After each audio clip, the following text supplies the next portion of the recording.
channeling, this is so interesting. Now, I don't know if you know this, but I channel Archangel Gabriel. And I do it because he brings forth such wonderful messages for humanity. I know it's Gabriel when he comes in. I know the energy, I can feel it. Let's talk about this because you have to be careful when you're channeling. Anybody can channel, but how did you know when you started, when your mom passed, that it was her? Tell the audience, so give them some tips. So they're not bringing things in, like I'll say a prayer beforehand, these type of things. Yeah. Do you want to address that a little bit?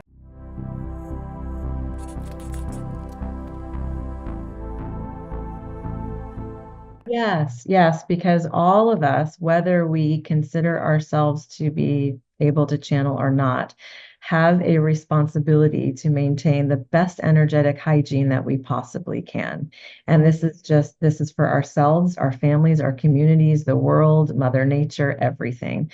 So, if you want to be comfortable and fairly confident that you are a point of attraction for high vibrational loving energy, then you must cultivate high vibrational loving energy within.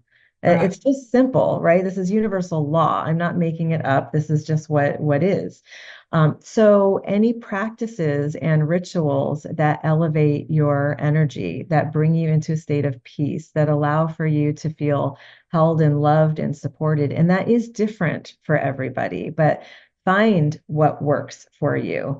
Meditation is essential, I find, but there's so many ways to meditate that you might be surprised that your walk in the park actually counts as meditation. And Right. it doesn't have to be sitting cross-legged and oming and feeling like you're failing. Hmm. So, and then I find as well, for me to be a clear channel, I must have regular time in nature. Nature Right. for me is the greatest clearing mechanism. So anything that's heavy and dense and feels dark or troublesome can really just be lifted away, melted away, drained to the core of the earth, whatever, How do you what, call it, grounding? I teach them to ground. Do you teach yeah. people to ground themselves? Okay. Absolutely. All right, Absolutely. great. It's Okay. grounding, it's centering, it's anchoring, it's drawing up at beautiful energy from Mother Earth and letting Right? it drain out what doesn't, what we can't use, what's not for us.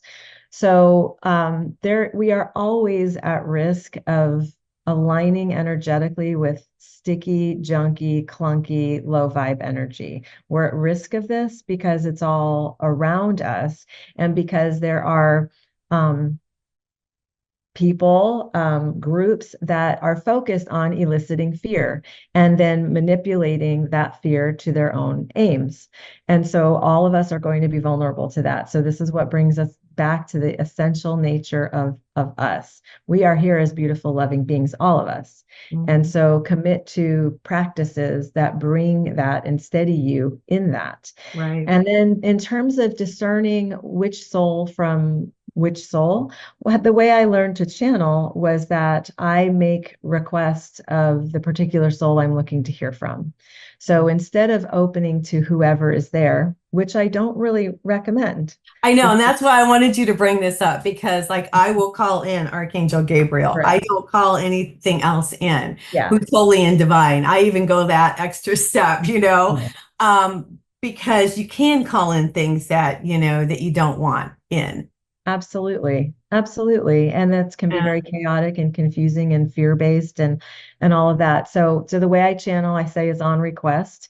If I want to channel from the angelic realm, I'll make that request. If I want to channel my mother's soul, I'll make that request. If I want to channel the higher self of my client, I make that request. And I just know based on the feel and based on my years of practice that that is the energy that I've requested. And Exactly. if it's not, because sometimes a soul does not want to come through, it's very rare. But when it happens, I can feel and see and hear. It's not me, but I'm sending guides on my behalf. So I Yeah, will still get a message, but it not, won't necessarily be directly from that soul. It'll be from a spokes soul, if you will. I love it. I love it.